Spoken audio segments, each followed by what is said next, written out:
Hello and welcome back to Man vs Film. This is going to be a top 10 of movies that you can watch right now on Netflix US for the month of April 2019. So let's get started. Number 10. Avengers Infinity War. As the Avengers and their allies have continued to protect the world from threats too large for any one hero to handle, a new danger has emerged from the cosmic shadows. Thanos, a despot of intergalactic infamy. His goal is to collect all 6 Infinity Stones artifacts of unimaginable power and use them to inflict his twisted will in all of reality. Now, it's very rare that I recommend a movie this quickly in succession, but April is the month of Endgame. It comes out, we're getting a conclusion of this fantastic story that happened last year, you know, with Infinity War, one of the best Marvel movies to come yet, with a really downbeat ending. I want to see how everything gets solved and rectified, and the near 3-hour running time that has been announced for this one just makes me so anticipated. I'm so excited about the latest instalment. So it's time to go back and revisit Infinity War before the next one comes out. Number 9. Tucker and Dale vs Evil. 2 lovable hillbillies are headed to their fixer-upper vacation cabin to drink some beer, do some fishing and have a good time. But when they run into a group of preppy college kids who assume from their looks that they must be inbred chainsaw-wielding killers, Tucker and Dale's vacation takes a bloody and hilarious turn for the worse.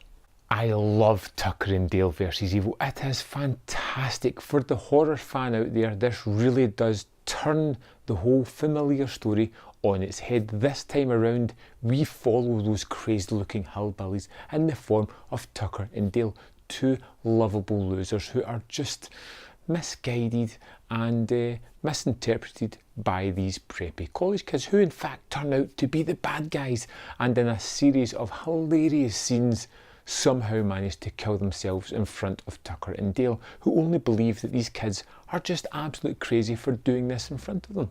It's immensely funny. It's got 2 hugely likeable leads in the main roles that really make the movie just galvanise together. It's so much fun, and it has all the blood and gore, and it also follows the tropes of a slasher movie while circumventing them at the same time. Fantastic work, terrific movie, well worth checking out. Number 8. Maine. In the middle of a desert, an area filled with 33 million blast mines scattered everywhere, Marine Sniper Sergeant Mike Stevens is on a mission to locate and neutralise the leader of a terrorist cell. After 3 months and 6 days in the desert, one single moment of hesitation is enough to blow the entire mission. Now Stevens is stranded in a hostile guerrilla territory all alone, and to make matters worse, his left foot on an active mine. There was a slew of movies that involved one person in a location dealing with inner turmoil and pressures and trying to overcome. You had Ryan Reynolds and Buried, and you had the other ones as well that came after it. It wasn't quite as good as that. Mine is one of the ones that was rather interesting, rather unique. It stars Armie Hammer, an actor who I really rather like and who doesn't seem to get the kudos that he deserves. He is front and centre here as this sergeant trapped on the spot, trying not to move, which will ultimately result in his death. And he comes up against lots of things from his past and his present, and has to just bring his whole ethos together to try and stop things that are happening throughout the movie. It's rather interesting, it's rather unique, and it is fun. Number 7. The Dawn Wall. American rock climbers Tommy Caldwell and Kevin Jorgensen captivated the world with their effort to climb the Dawn Wall, a seemingly impossible 3,000-foot rock face in Yosemite National Park, California. The pair lived on the sheer vertical wall for weeks, igniting a frenzy of global media attention. But for Tommy Caldwell, the Dawn Wall was much more than just a climb. It was a culmination of a lifetime defined by overcoming obstacles. The Dawn Wall is another one of these terrific climbing documentaries that really gives you an insight into this character of Tommy, everything that has led him to his latest adventure. You know, all the things that make the person who he is, and I won't spoil them by telling you some of the insane things that happened to this guy before he gets to this situation. It is a thrilling story that leads up to this nail-biting climb of will they, won't they manage it. It's terrific stuff, really entertaining and really worth checking out. Number 6, Hush. Author Maddie Young lives a life of utter isolation after losing her hearing as a teenager. She's retreated from society, living in seclusion and existing in a completely silent world. But one night the fragile world is shattered when the masked face of a psychotic killer appears in her window without another living soul for miles and with no way to call for help. It appears that Maddie is at the killer's mercy, but he may have underestimated his prey. Mike Flanagan, who brought us the terrific Oculus and followed up with the Legend of Hill House horror show on Netflix, gave us this terrific movie, Hush. And it's terrific for several things. You know, you have this really scary killer that's outside. You have this heroine who we kind of like and buy into straight away, who is oblivious of some of the things going on round about her, that really gets you tense and worried for her safety because, wow, there is somebody mere inches from her that she doesn't hear or know is there. It is tense, atmospheric, horrific. It's terribly fun, terribly exciting. Number 5, Life After Beth. A hike alone in the woods ends tragically for Beth Slocum with a fatal snake bite. Her death leaves her parents and boyfriend Zach reeling. After the funeral, Zach tries to make friends with Mr. and Mrs. Slocum, but they reject him and he's determined to figure out why. Then he sees Beth.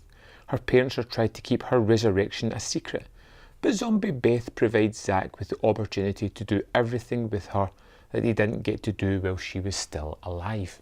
Zombie movies are everywhere, and it really feels like they're starting to scrape the barrel. There is very rarely is there a new iteration, something new within the movie to really latch onto.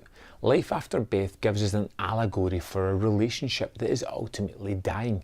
Beth comes back, our hero thinks that everything was fine and tries to reignite the relationship, but ultimately finds that it was on its last legs anyway. And now he has trouble letting go of Beth, letting her go her own way and moving on with his life. And it's all done through the prism of a zombie movie that has some good funny moments, but some more interesting character moments. Number 4, Logan Run. In the 23rd century, the survivors of a Holocaust now live within a doomed city that is sealed off from the outside world. In this city, men and women live in a society where you can only live until you are 30 years old, due to the population control and limited resources.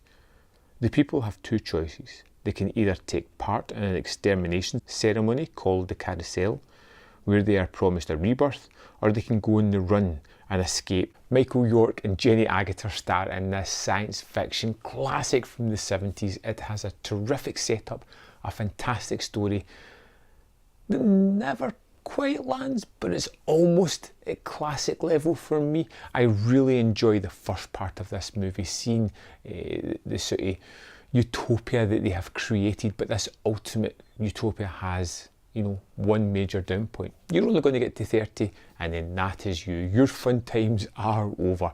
And it's when they escape this world that they really start to discover what's out there, how people can live beyond that age, how this perfect society may not be quite as perfect as they once thought. It's very 70s in its aesthetic, but that adds to the charm of the movie now. Number 3, A Clockwork Orange. Alex is an ultra-violent youth in futuristic Britain. As with all luck, his eventually runs out and he's arrested and convicted of murder and rape. While in prison, Alex learns of an experiment program in which convicts are programmed to detest violence. If he goes through the program, his sentence will be reduced and he will be back on the streets sooner rather than later. Stanley Kubrick's movie was something that he himself banned from Britain for a certain period of time. He felt the influence that the movie had was not a positive one on the coming youth of Britain, but It is a terrific movie when you sit down and look at it. It is all about how this violence in society, this boredom and neglect for the human spirit ultimately breeds contempt within the next generation. It is incredibly stylistic. It is violent. It is troublesome. But it's supposed to be that way, to show the sort of nihilistic, inconsequential nature of these youths and how that can be repurposed in future. I think it is a really terrific movie, one of Kubrick's best and possibly one of his best known as well. If you haven't seen it, you really should be onto this one by now.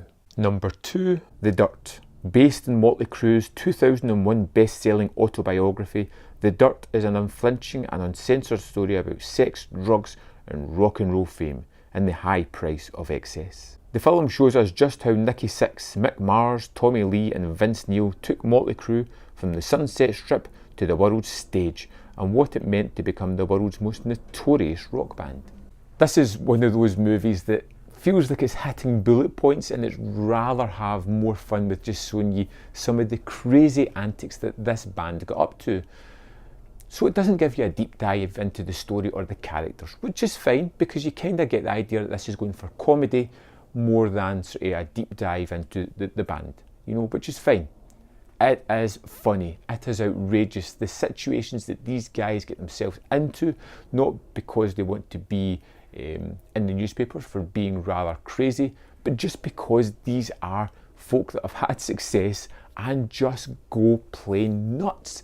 I was laughing constantly throughout this movie. It is a great comedy movie. It tries to layer in a little bit of emotion near the end, which doesn't quite fit with the tone of the rest of the movie, but still, this is a hell of a lot of fun. Number 1, Triple Frontier. 5 former Special Forces operatives reunite to plan a heist in a sparsely populated multi-border zone of South America. For the first time in their prestigious careers, these unsung heroes undertake this dangerous mission for self instead of country. But when events take an unexpected turn and threaten to spiral out of control, their skills, their loyalties and their morals are pushed to a breaking point in an epic battle for survival. What an absolutely terrific cast on show here in this Netflix original movie, and it is most definitely a movie of two halves. You get a first part which is all heist, action centric, and really puts these guys into a tough situation where they have to make even tougher choices, which is really edge of the seat fun stuff. And then we get to the second half of the movie, which is more character driven, which it takes the pace down a little bit, that really digs into what these people are all about, what they have done and the ramifications that it's going to have on their life. And that's where it can kind of lose some people, or it can kind of really draw you in more. Just know going into it that it is definitely a movie that has different tone pacing. You know, first half really quick, second half a little bit slower, but a little bit more involved. I thought this was great, and Ben Affleck is the best he's been in years in this film. So there we have it, 10 movies for you to check out in April. Hopefully you'll find something here that sparks an interest or makes you want to go and check it out. If there's anything I've missed out or something that you would want to recommend, let me know in the comment box below. Let other people know other movies that are worth checking out. Thanks for watching. Remember to subscribe if you haven't already done so, and give a little like as well. I'd appreciate that. And I will see you next time on Man vs. Film.